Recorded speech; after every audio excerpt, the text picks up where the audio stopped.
మీరు pregnancy plan చేసుకుంటున్నప్పుడు మనం యూజువల్‌గా మన ఫర్టైల్ పీరియడ్‌ని కాలిక్యులేట్ చేసుకుంటాం. మీరు ఒకవేళ స్కాన్స్‌కెళ్ళి ఫాలిక్యులర్ స్టడీ చేసుకుంటూ ఉంటే, ఈ స్కాన్‌లో మీకు ఫర్టైల్ పీరియడ్ అంటే ఎగ్ రిలీజ్ అయ్యే టైం అనేది చెప్తారు. అలా కాదంటే కొంతమంది ఇంట్లోనే హోమ్ మెథడ్స్‌లో కానీ, ఓవ్యులేషన్ కిట్స్‌లో కానీ చెక్ చేసుకొని, మన ఎగ్ రిలీజ్ అయ్యే డేట్ తెలుసుకొని, దాంతో వైఫ్ అండ్ హస్బెండ్ కలవడం అనేది ప్లాన్ చేసుకుంటారు. బట్ చాలామంది చేస్తున్న మిస్టేక్ ఏంటంటే, మీరు ఎగ్జాక్ట్‌గా ఎగ్ రిలీజ్ అయ్యే డేట్ మాత్రమే చూసుకుంటూ, ఆ టైంలో మాత్రమే కలుస్తున్నారు.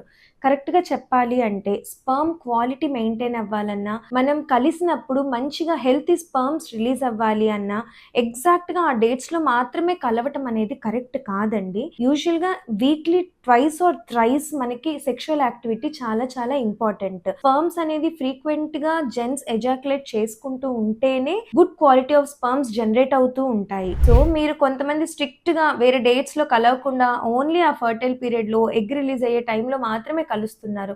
Which is not at all healthy practice. మీరు యూజువల్‌గా ఎలా అంటే ఎగ్ రిలీజ్ అయ్యే ముందు నుంచి మీ ఓవ్యులేషన్ విండో ఓకే 14థ్ ఆర్ 16థ్ డే అనుకుందాం. ఒక 4 డేస్ ముందు నుంచి ఒక 2 డేస్ తర్వాత వరకు ఆ డేట్స్ అన్నిట్లో డే ఆఫ్టర్ డే అయినా మినిమమ్ డైలీ కూడా కలవచ్చు. But compulsory day after day అయినా ప్లాన్ చేసుకోండి.